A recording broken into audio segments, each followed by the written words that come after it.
രണ്ടു കഴുതകൾ ചുമടുമായി അയൽ ഗ്രാമത്തിലേക്ക് പോവുകയായിരുന്നു. ഒരു കഴുത മറ്റേ കഴുതയോട് ചോദിച്ചു, എടോ, എൻ്റെ പുറത്തിരിക്കുന്ന ഭാണ്ഡത്തിൽ സ്വർണ്ണ നാണയങ്ങളാ, തൻ്റെയോ? മറ്റേ കഴുത പറഞ്ഞു, ചങ്ങാതി, എൻ്റെ പുറത്തുള്ളത് ധാന്യങ്ങളാ. ആദ്യത്തെ കഴുത പുച്ഛത്തിൽ പറഞ്ഞു, എടോ, ഞാനൊരു കേമനാ, അതാ സ്വർണം എൻ്റെ പുറത്തു വച്ചത്. പെട്ടെന്ന് കൊള്ളക്കാർ ചാടി വീണു. അവർ കഴുതകളുടെ പുറത്തെ ഭാണ്ഡങ്ങൾ പരിശോധിച്ചു. ധാന്യവുമായി പോകുന്ന കഴുതയെ കൊള്ളക്കാർ വെറുതെ വിട്ടു. എന്നാൽ സ്വർണവുമായി വന്ന കഴുതയെ ആക്രമിച്ച് സ്വർണം മുഴുവൻ കൈക്കലാക്കി.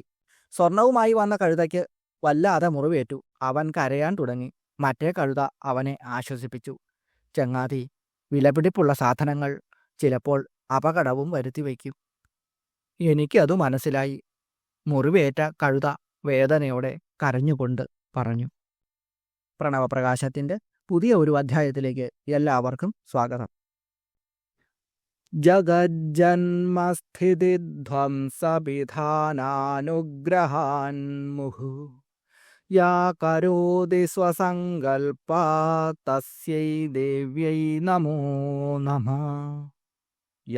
യാതൊരുവൾ സ്വസങ്കൽപ്പാത് തൻ്റെ സങ്കല്പം കൊണ്ട്, മുഹു വീണ്ടും വീണ്ടും, ജഗജ്ജന്മം ജഗത്തിൻ്റെ ജനനം, അതായത് പ്രപഞ്ചത്തിൻ്റെ സൃഷ്ടി, സ്ഥിതി ധ്വംസനം എന്ന പദത്തിൻ്റെ അർത്ഥം സംഹാരം, പിധാനം തിരോധാനം, അനുഗ്രഹം എന്നിവയെ കരോതി ചെയ്യുന്നു, തസ്യൈ ദേവ്യൈ ആ അമ്മയ്ക്കായി നമോ നമ നമസ്കാരം നമസ്കാരം.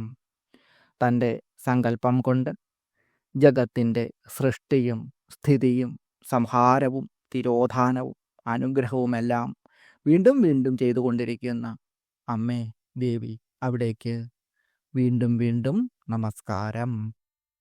നാം ചെയ്യുന്ന കർമ്മങ്ങൾ അത് നല്ലതാണെങ്കിലും ചീത്തയാണെങ്കിലും 9 സാക്ഷികളാണ് അവയ്ക്ക് ഉള്ളത്.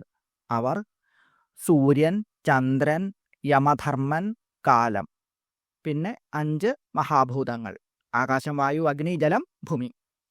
സൂര്യ സോമോ യമ കാലോ മഹാഭൂതാനി പഞ്ചച ഏതേ ശുഭാശുഭസ്യേഹ കർമ്മണോ നവസാക്ഷിണ. സൂര്യൻ, സോമൻ, യമൻ, കാലൻ, പഞ്ചഭൂതങ്ങൾ എന്നിവ എല്ലാ ജീവികളുടെയും കർമ്മങ്ങൾക്ക് സാക്ഷികളാണ്. ഇവയൊക്കെ അമ്മയുടെ തന്നെ വിഭൂതികളുമാണ്, അഥവാ രൂപങ്ങളാണ്. അതുകൊണ്ട് തന്നെ എന്ത് എവിടെ സംഭവിച്ചു എങ്കിലും അപ്പോൾ തന്നെ എല്ലാ കർമ്മങ്ങളെക്കുറിച്ചുമുള്ള അറിവ് അമ്മയ്ക്ക് ലഭിക്കുകയും ചെയ്യും.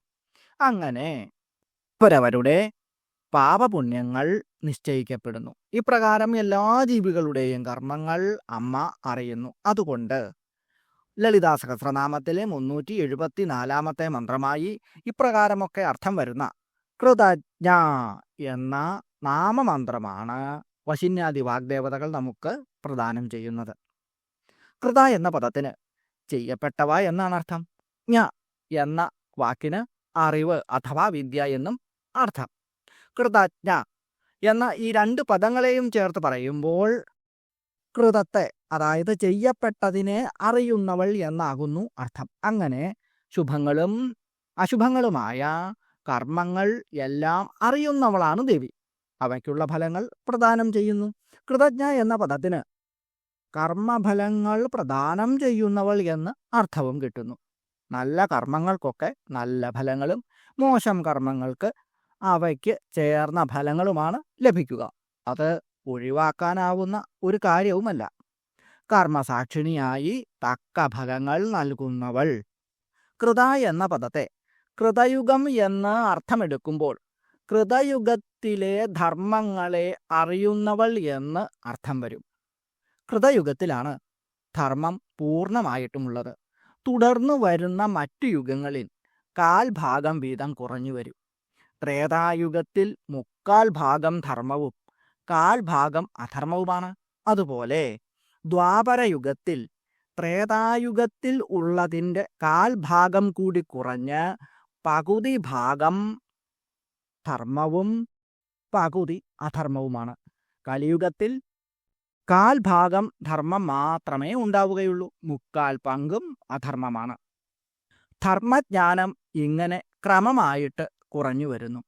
യഥാർത്ഥമായ കൃതയുഗത്തിലെ ധർമ്മം പുനഃസ്ഥാപിക്കുന്നതിനു വേണ്ടി കൃത്യമായി അമ്മ ഓർത്തുവയ്ക്കുന്നു എന്നും ഈ നാമമന്ത്രത്തിന് അർത്ഥമുണ്ട്. ശുദ്ധമായ ഭക്തിയും വിശ്വാസവും ഉള്ള ഭക്തരെ അധർമ്മത്തിൽപ്പെടാതെ അമ്മ സംരക്ഷിക്കുന്നു.